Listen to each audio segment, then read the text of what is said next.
অর্থ সংকটে ঢাকা দক্ষিণ সিটিতে ব্যাহত হচ্ছে বর্জ্য ব্যবস্থাপনা। টায়ার ও যন্ত্রাংশের অভাবে অকেজো পড়ে আছে প্রায় ২০০ ময়লার গাড়ি।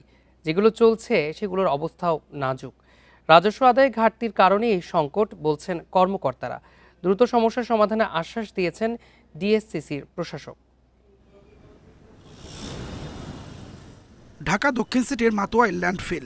এখানে সারি সারি দাঁড়িয়ে রয়েছে বর্জ্যের ট্রাক। এগুলোর প্রতিটির ২ থেকে ৪টি চাকা নষ্ট। আবার দীর্ঘদিন ফেলে রাখার কারণে নষ্ট হয়ে গেছে অনেক গাড়ির ব্যাটারি।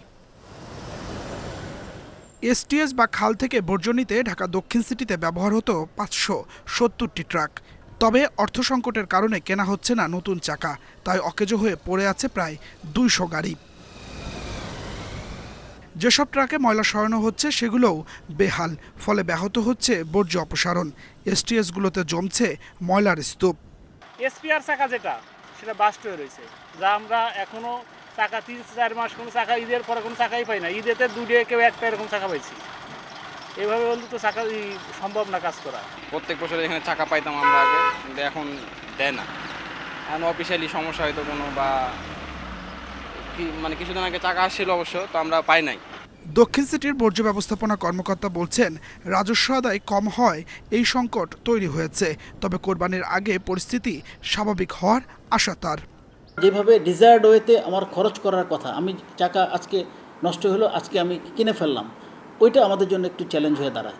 সো আমরা যদি রেভিনিউটা যদি আরও গতিশীলভাবে আমরা যদি কালেক্ট করতে পারি এবং আমরা যদি টাকার সংস্থানটা করতে পারি, আমার মনে হয় এই চাকার ব্যাপারটা হয়তো অ্যাড্রেস করা যাবে। প্রশাসকের মন্তব্য, বিগত সময়ে অভিভাবক না থাকায় নানা সংকটে পড়েছে ডিএসসিসি। দ্রুত সমাধানের আশ্বাস দেন তিনি। অভিভাবকহীন সিটি কর্পোরেশন ছিল।